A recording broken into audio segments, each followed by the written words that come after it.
जीवनाच्या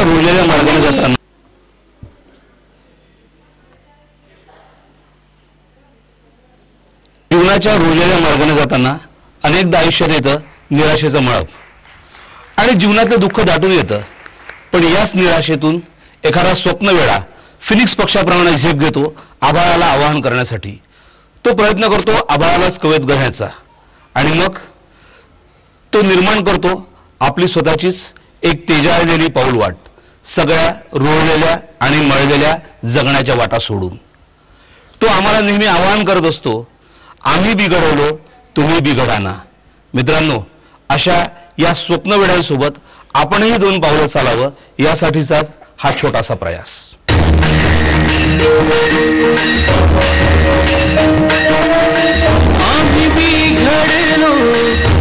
स्वागत करण्याकरता आपण पुढे वळत आहोत. डॉक्टर सावजी यांचं स्वागत करण्याकरता श्री उमाकांत परोपटे सर, माजी मुख्याध्यापक.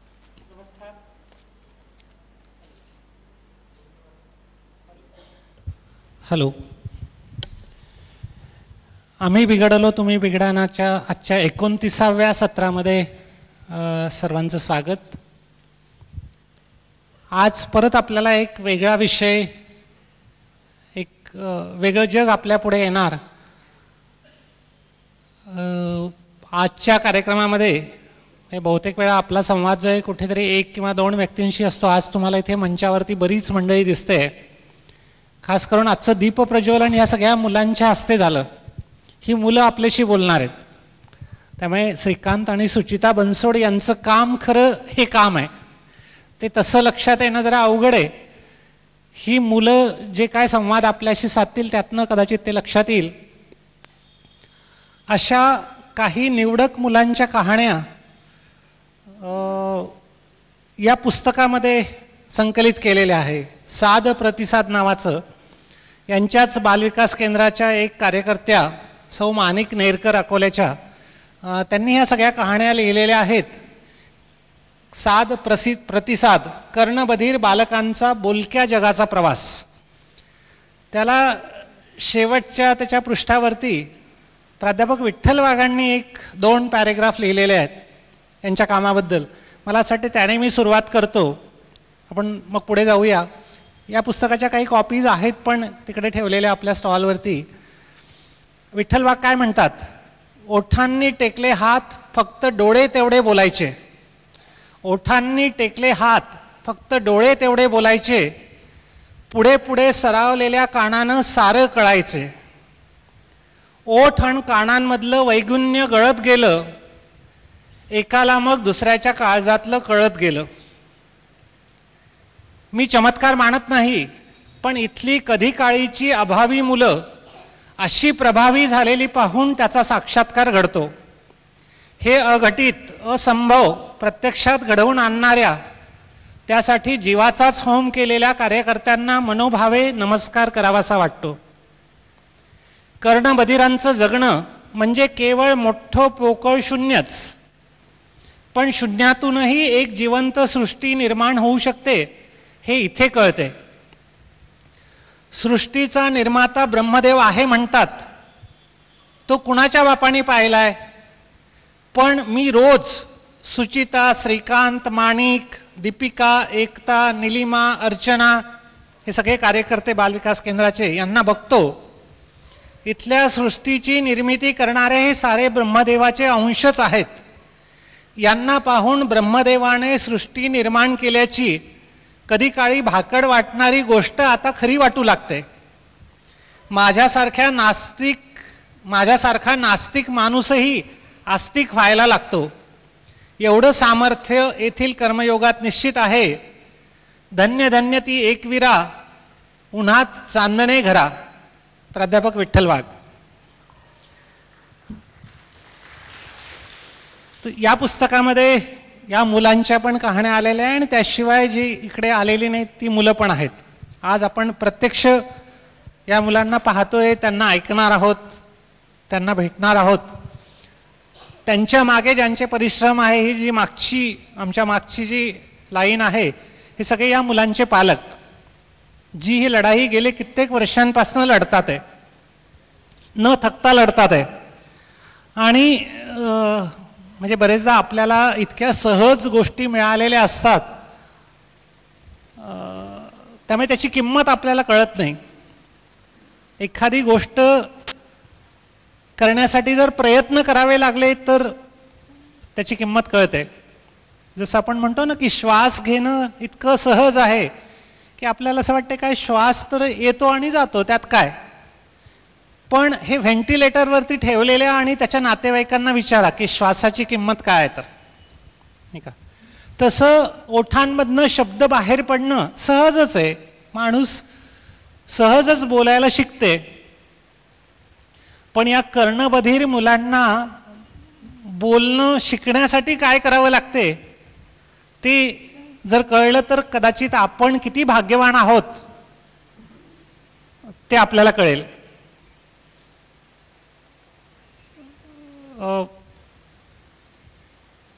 सुचिता आणि श्रीकांत बनसोड यांचं लग्न झालं आणि आता जसं सांगितलं तसं एक पहिलंच बाळ वर्ष दीड वर्षांनी जन्माला आलं. आणि तो जो आनंद आहे आपल्या मुलाचा बाळाचा तो एक 2-3 महिन्याचं झाला असतानाच असं लक्षात यायला लागलं जरा यांना की त्याला जरा ऐकायला बहुधा कमी येते. कळत नव्हतं. त्या काय म्हणू आपण कर्णबधिरत्वाच्या चाचण्या पण आपल्याकडे अजून नाही फारशा उपलब्ध. डॉक्टरांना पण जनरल जे डॉक्टर आहेत त्यांना पण त्यामधलं फार कमी माहिती आहे. म्हणजे माझ्यासारख्या MBBS माणसालाही त्यातलं काही फार माहिती नसते. ENT जे आहेत ते फार तर सल्ला देतात पण एवढ्या बारकाईने पुढे जाऊन त्याचं काही करणं ती व्यवस्था आपल्याकडे नाही आहेत अजून तेवढ्या. त्या काळात तर नव्हत्याच. यांच्या मुलाचा जन्म 98 ना 98चा. आजपासून साधारणपणे 18 वर्षापूर्वी तर आणखीनच कमी सुविधा होत्या. आणि मग ते जे कर्णबधिरत्व आहे ते आवाज बंद करते. म्हणजे बोलायला शिकण्याची प्रक्रिया कानावर ऐकू येणाऱ्या शब्दांमुळे सुरू होते. आता कानावर शब्दच ऐकायला येत नाही तर बोलण्याची प्रक्रियाच होणार नाही. त्यामुळे ॲक्च्युली मूक होणं हे सेकंडरी आहे. कर्णबधिरत्व हे प्रायमरी आहे. ऐकायला येत नाही म्हणून मूल मूक झालं, म्हणून त्याला शब्द नाही बोलता येत. आणि म्हणून मग त्या मुलाला बोलकं करायचं त्यासाठी किती प्रयत्न करावे लागतील. त्या निखिलेश यांच्या मुलाचं नाव, त्याच्या तोंडून बाबा असा शब्द ऐकण्यासाठी किती मेहनत करावी लागली असेल. साधारणपणे आठवड्याला 2 तास गुणीला 8 महिने. ओके, पालकांना करावी लागणारी मेहनत आठवड्याला 2 तास गुणीला 8 महिने म्हणजे साधारणपणे महिन्याचे 8 तास गुणीला 8 महिने 64 तास पालकांनी मेहनत केल्यावरती बाबा पण शब्द नाही आला, तो हंबा आला. बाबा पण नाही आला पहिला शब्द. बॉल हा शब्द उच्चारण शिकण्यासाठी मला वाटतं किती 6 महिने लागलेत. 2 अक्षरी शब्द बॉल याचा उच्चार शिकण्यासाठी 6 महिने लागलेत. आपण तर फार सहज शिकलो, बिना कष्टाने शिकलो.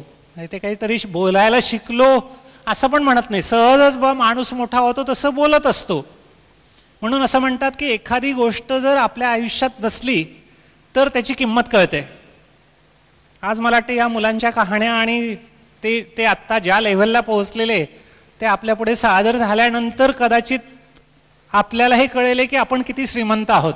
त्या अर्थाने खूपदा आपण स्वतःला फार गरीब आणि प्रॉब्लेममध्ये समजत असतो, कारण आपण खरं या सगळ्या गोष्टींना कधी फेसच केलेलं नाही, कधी बघितलं पण नाही, कधी समजून घेण्याचा प्रयत्नही नाही केलेला. तर आपण थोडंसं जरा सुरुवात त्यांच्या बाळापासून सुरू करू. निखिलेशपासून जिथनं ही लढाई सुरू झाली आणि जिथनं मग स्वतःच्या मुलासाठी जे करावं लागलं, स्वतःच्या मुलाला बोलकं करता आलं, मग त्या अनुभवाचा फायदा इतर मुलांना द्यायचा म्हणून ही सगळी सुरुवात झालेली आहे.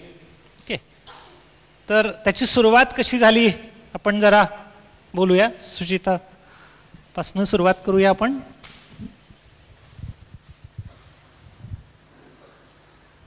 माझं लग्न झालं तेव्हा माझं MSc DMLT एवढंच शिक्षण झालेलं होतं.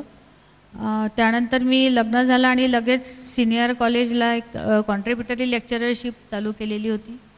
पण 1-1.5 वर्षात जेव्हा बाळ जन्माला आलं तेव्हा 2 महिन्यात लक्षात आलं की तो नीट ऐकत नाही आहे. तर हे माझ्या कसं लक्षात आलं की मी ज्यावेळेला बाळ झालं त्यावेळेला त्याचं संगोपन कसं करायचं म्हणून डॉक्टर श्रीकांत चोरघडेंचं एक पुस्तक आहे अडगुलं मडगुलं ते वाचत होते. ते वाचताना मी त्याचे माइलस्टोन बघत होते की हा नेमका कुठल्या म्हणजे सगळे याचे गोल पूर्ण होत आहेत की नाही. तर त्यावेळेला लक्षात आलं की हा ऑब्जेक्टकडे पाहतो आणि मोठ्या आवाजांना रिस्पॉन्स देत नाही, लहान आवाजांना तर नाहीच देत, झोपेतून दचकून उठत नाही. तर त्यानंतर मी शंका बोलून दाखवली त्याच्या बाबांकडे. तर त्याच्या बाबांनी काही एकदम विश्वास नाही ठेवला, पण ठीक आहे म्हणे मी बघतो. आणि मग नंतर त्यांनी शोधाशोध सुरू केली अशा मुलांची आणि मग त्यांना खात्री पटली की नाही हा खरोखरच ऐकत नाही आहे. नंतर आम्ही प्लेट चमचे वाट्या जे काय दिसेल ते वाजवायचे आणि तो उठतो का तो बघतो का हे गोष्टी सुरू झाल्या. आणि तरीसुद्धा टेस्ट करून मग आम्ही आमचं इच्छा झाली नाही मग की नाही आपण नाहीच ऐकत की ऐकतो याची खात्री आपण डॉक्टरांकडून करून घेऊ. म्हणून आम्ही त्याला आमच्या इथे अकोल्यामध्येच डॉक्टरांकडे नेलं. तर त्यांनासुद्धा एवढं छोटं बाळ आणि त्यावेळेला OAE बेरा टेस्टची ENTsकडे पण सुविधा नव्हती. आता हल्ली सगळीकडे आलेले आहेत OAE बेरा टेस्टचे इन्स्ट्रुमेंट्स, पण त्या काळात नव्हते. तर त्यांनी सुद्धा एक त्यांच्याकडे हाय फ्रिक्वेन्सी काहीतरी असं वाजणारं असं काहीतरी इन्स्ट्रुमेंट होतं. तर ते त्याच्या कानापाशी लावून पाहिलं आणि सांगितलं की मलाही खात्री वाटत नाही, कारण तो इतका हायपर आणि हे होता की जरा जरी सावली दिसली की लगेच मागे वळून पाहायचा. तर त्यामुळे त्यांना सांगता येत नव्हतं की नेमकं याच्यासोबत काय होत आहे. तर ते म्हणाले की मी पण नाही सांगू शकत, तुम्ही अलियावर जंग नॅशनल इन्स्टिट्यूटमध्ये याला घेऊन जा आणि तिथेच तुम्ही त्याचं काय ते डायग्नोज होऊ शकतं.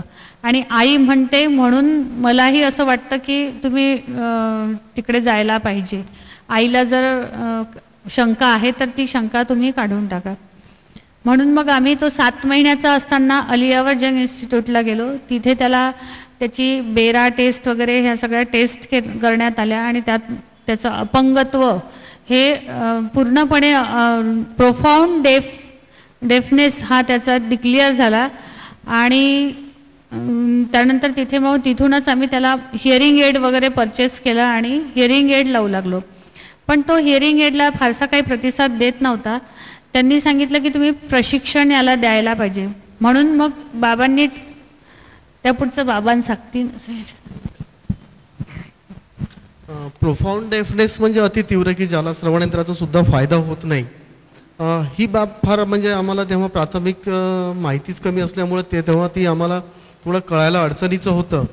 पण आता याला बोलतं तर केलं पाहिजे. मग ज्या ठिकाणी आम्ही तिथेच थेरपी आमची कंटिन्यू होती आणि त्याचा प्रगतीच्या बाबतीत सरांनी आता उल्लेख केलाच आहे की त्याला शब्द म्हणजे मला पहिलं संबोधन त्यांनी हंबा म्हणून केलं.